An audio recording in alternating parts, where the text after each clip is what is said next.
नांदेड़ तालुके के हस्सापुर गांव में रुकन असम्बली डीपी सावंत के हाथों मुख्तलिफ तरक्याती कामों और सभागृह हाल का इफ्तिताह अमल में आया। नांदेड़ के हस्सापुर गांव में मुख्तलिफ तरक्याती कामों का आगाज हो गया है। हस्सापुर में सीसी रोड और कम्युनिटी हॉल भी कायम किया जा रहा है। नांदेड़ शुमाल के कांग्रेसी एमएलए डीपी सावंत के हाथों इन कामों का इफ्तिताह अमल में आया। कांग्रेस के तालुका सदर एडवोकेट नीलेश पावड़े की सदारत में इफ्तिताही तकरीब मुनक्किद हुई।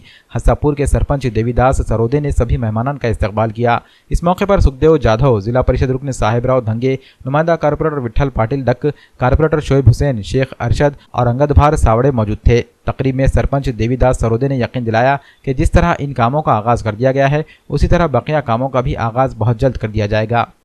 खासदार निधी मधून सभागृहाचं लोकार्पण सोहळा, आमदार निधी रस्त्याचा लोकार्पण सोहळा, 25-15 निधी अंतर्गत रस्त्याचं भूमिपूजन, खासदार निधी रस्त्याचं भूमिपूजन आणि 14 वित्त आयोग ग्रामपंचायत रस्त्याचं भूमिपूजन एवढ्या कामाचा आमदार डीपी सावंत साहेबांच्या हस्ते उद्घाटन आणि लोकार्पण सोहळा संपन्न झालेला आहे। जे काही काम बाकी आहे साहेबांनी त्याच्या संदर्भात सर्व जनतेची जे कोणी तक्रार घेऊन आले ते त्याच्या संदर्भात मीटिंग लावण्यासंदर्भात सूचना दिलेल्या आहेत व त्यांनी प्रत्यक्ष भेटण्याची साहेबांनी विनंती केली आणि भेटून मग पुढचे प्रश्न त्यांचे काय काय आहेत शासकीय स्तरावर सोडवण्यासंदर्भात आश्वासनसुद्धा साहेबांनी या उद्घाटनाच्या प्रसंगानं दिलेलं आहे।